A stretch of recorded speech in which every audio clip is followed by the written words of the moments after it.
नमः शिवाय, ओम नमः शिवाय, ओम नमः शिवाय, ओम नमः शिवाय, ओम नमः शिवाय। पति परमेश्वराय नमो नमः।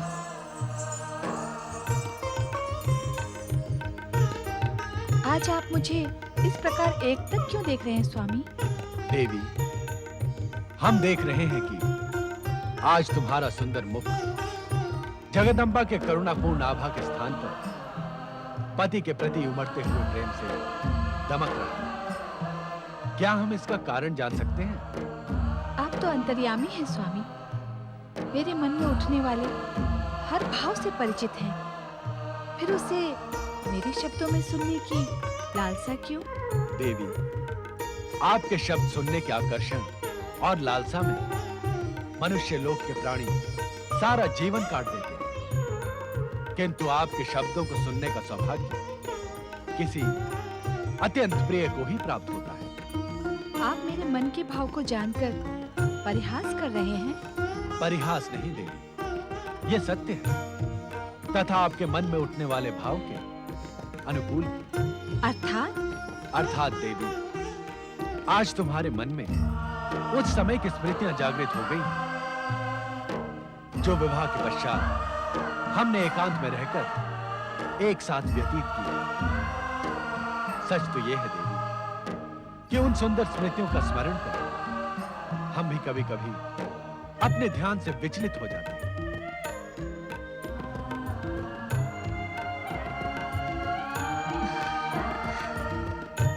माता पार्वती, मेरी पीड़ा का अंत करो, मेरे अतृप्त हृदय को शांति प्रदान करो। माता पार्वती, माँ जगदम्बा।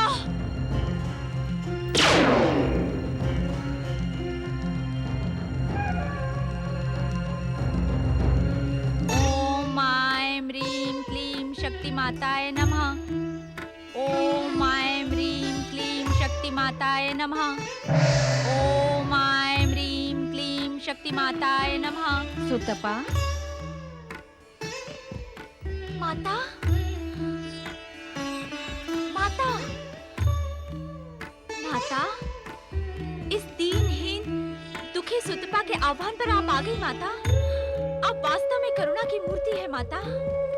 कहो सुतपा, इस प्रकार आकुल व्याकुल होकर मुझे क्यों पुकार रही थी?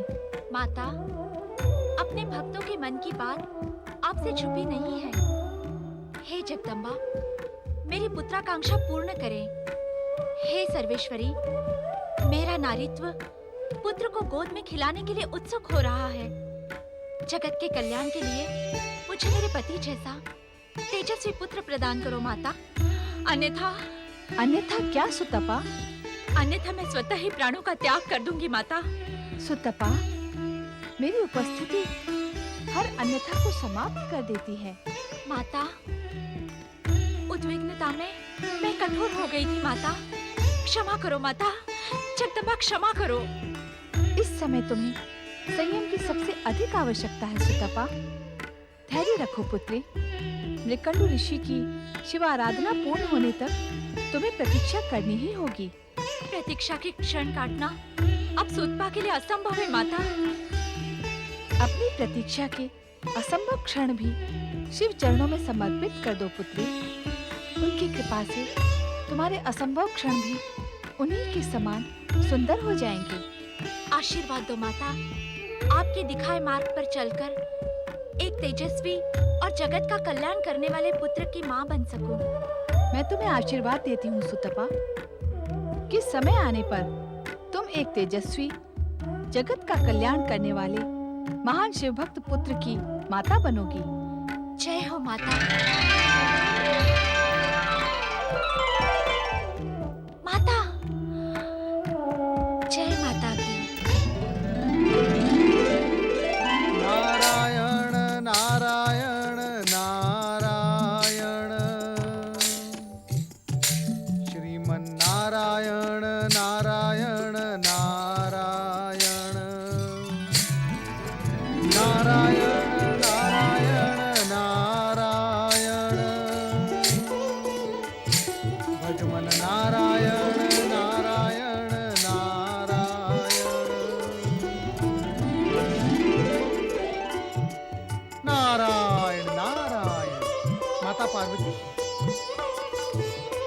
पार्वती आज नितांत एकाकी गगन विहार कर रही हैं। लगता है कैलाश पर अवश्य कुछ अघटित घटित हुआ है, जिसका ज्ञान स्वयं नारद को भी नहीं है। नारायण नारायण। माता, जब सौभाग्य से मैंने आपके ज्योति पुंज की झलक पा ही ली है, तो कृपा कर मुझे अपने दर्शन का भी पुण्य प्रदान करें। प्रणाम माता। सदा जगत कल्याण में सफल रहो नारद। माता, यदि आप अन्यथा ना ले तो एक प्रश्न पूछूं? नहीं नारद, कैलाश पर कुछ भी अघटित घटित नहीं हुआ है। ना ही मेरी पति परमेश्वर से अनबन हुई है और ना ही कुछ और। किंतु क्या तुम कैलाश पर किसी अघटित के घटने की योजना बना रहे हो? नहीं माता, नहीं। मैं तो मात्र आपको एकाकी गगन विहार करते देखकर भ्रमित हो गया था, परंतु मेरा भ्रम निराधार था। अब आप एक और कृपा कर दें। कहो नारद। कृपया आप मुझे ये बताएं कि आप कैलाश से आ रही हैं या कैलाश जा रही हैं? इस समय तो मैं कैलाश जा रही हूँ, किंतु तुम यही जानने के इच्छुक हो ना कि मैं गई कहाँ थी? हाँ माता। नारद, तुम्हारी जिज्ञासा का आकार तुम्हारे व्यक्तित्व से भी बड़ा हो गया है। नारायण नारायण। माता, मैं तो इसे और भी बढ़ाने का इच्छुक हूँ। अच्छा, क्यों? ये तो इस हीन नारद की जिज्ञासा का परिणाम है माता, कि उसे जगत की महाशक्तियों के पुण्य प्रदान करने वाले दर्शन प्राप्त हो जाते हैं। अर्थात तुम महाशक्तियों के दर्शनों का स्वार्थ साध कर ही अपनी जिज्ञासा को बढ़ा रहे हो। नहीं नहीं माता, जिज्ञासा तो नारद का स्वभाव बन गया है। इसमें स्वार्थ का तो कहीं स्थान ही नहीं होता, और यदि होता भी है तो वो जगत कल्याण के लिए। तुम्हारा कल्याण हो पुत्र। माता, माता, आप तो मेरी जिज्ञासा को आहत करके जा रही हैं। स्वयं आप मुझे ये बताने वाली थी कि आप कहाँ से आ रही हैं। नारद, मैं मृकंडु ऋषि की पत्नी सुतपा की वेदना शांत करके आ रही हूँ, किंतु अपने वचन से आज संभवतः प्रथम बार मैं स्वयं संतुष्ट नहीं हूँ। ये आप क्या कह रही हैं सर्वेश्वरी? सत्य कह रही हूँ नारद। महान शिव भक्त मृकंडु ऋषि ब्रह्मचर्य व्रत का पालन करते हुए अविराम शिव आराधना में लगे हैं, तथा उनकी पत्नी सुतपा एक तेजस्वी पुत्र की माँ बनने की इच्छुक है। आज नहीं तो कल ऋषि मृकंडु की तपस्या पूर्ण होगी ही माता। क्या तब तक ऋषि पत्नी धैर्य धारण नहीं कर सकती? उनका धैर्य संयम से ऊपर पहुँच गया है नारद। स्त्री के लिए पुत्र प्राप्ति की इच्छा को धैर्य की सीमा में बांधा नहीं जा सकता। तब क्या होगा माता? लगता है शिव इच्छा के बिना मेरा सुतपा को दिया हुआ वचन पूर्ण नहीं होगा। अर्थात माता? अर्थात जब तक भोलेनाथ स्वयं मृकंडु ऋषि को प्रेरित नहीं करेंगे, तब तक मेरा वचन पूर्ण नहीं होगा नारद। माता, भगवान भोलेनाथ तो सर्वज्ञ हैं, अंतर्यामी हैं। वे अवश्य ही हमारा ये वार्तालाप सुन रहे होंगे। शिव जी की कृपा से ऐसा ही हो नारद।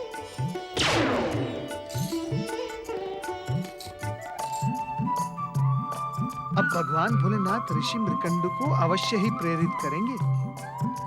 ओम नमः शिवाय। ओम नमः शिवाय। ओम नमः शिवाय। ओम नमः शिवाय। ओम नमः शिवाय। ओम नमः शिवाय। ओम नमः शिवाय। ओम नमः शिवाय। ओम नमः शिवाय। भक्त श्रेष्ठ मृकुंडु, आंखें खोल। ओम नमः शिवाय। भोलेनाथ, शिव शंकर, भोलेनाथ, जय शिव शंकर, जय शिव शंकर। भोलेनाथ, आप दया के सागर हैं। आपने मुझे दर्शन देकर मेरी तपस्या ही नहीं बल्कि मेरा जीवन सफल कर दिया है। भक्त वत्सल, मेरा तन मन आपका कृतज्ञ है। भक्त श्रेष्ठ, आपकी अनवरत तपस्या तथा अखंड व्रत के फल स्वरूप समय आने पर आप दोनों पति पत्नी को शिवलोक प्राप्त होगा। किंतु किंतु किंतु क्या भोलेनाथ? इस समय आपको अपनी तपस्या स्थगित करके अपनी पत्नी सूतपा की प्रार्थना स्वीकार करनी होगी।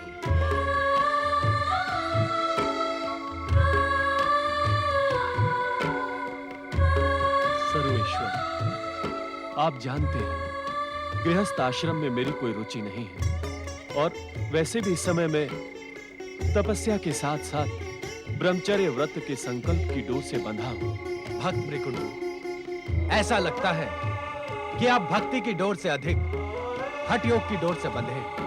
भोलेनाथ, ये आप क्या कह रहे हैं? हम सत्य कह रहे हैं भक्त मृकुंडु। हठ योग का स्वभाव ऐसा ही होता है।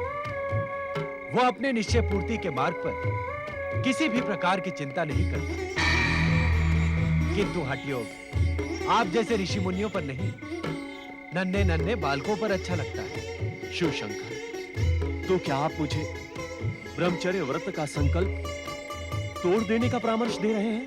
मृकुंडु, एक तपस्वी का कर्तव्य होता है प्राणी मात्र को प्रसन्न रखना, जगत का कल्याण करना, किंतु आपका तप आपकी पत्नी के दुखों का कारण बन गया। शिव सृष्टि में ऐसे तप का कोई मूल्य नहीं। प्रभु, मैं आपकी बातें भली भांति समझ नहीं पा रहा। मृकुंडु, यदि तुम गृहस्थ आश्रम में रुचि नहीं रखते तथा निष्ठा से ब्रह्मचर्य व्रत का पालन करने के इच्छुक थे, तो तुम्हें सूतपा के विवाह प्रस्ताव को अस्वीकार कर देना था, भले ही कितनी विवशता हो।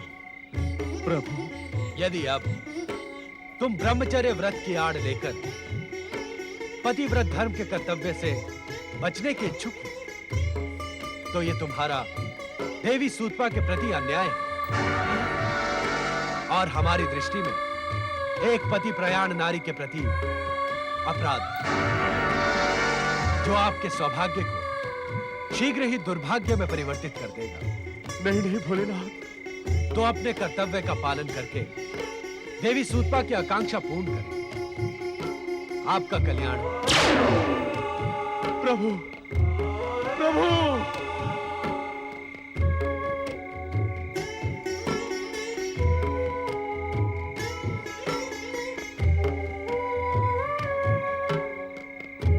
नारायण नारायण नारायण। प्रणाम परमपिता। प्रणाम माता। नारद, इस समय तुम जो प्रश्न लेकर आए हो, हम उसी पर चिंतन कर रहे हैं। ये तो मैं जानता ही था परमपिता कि आप उसी विषय पर चिंतन कर रहे थे, अन्यथा आप इतनी सहजता से अपनी समाधि पर विराम कैसे लगाते? परमपिता, क्या माता पार्वती का वचन पूर्ण हो गया? नारद, देवी पार्वती शक्ति स्वरूपा है। उनके श्रीमुख से निकला हुआ हर शब्द वचन होता है। उसके पूर्ण न होने का तो प्रश्न ही नहीं उठता। तो क्या ऋषि मृकंडु अपना संकल्प तोड़ देंगे? शिवाज्ञा को मृकंडु जैसा शिवभक्त अनदेखा नहीं कर सकता। किंतु क्या परमपिता?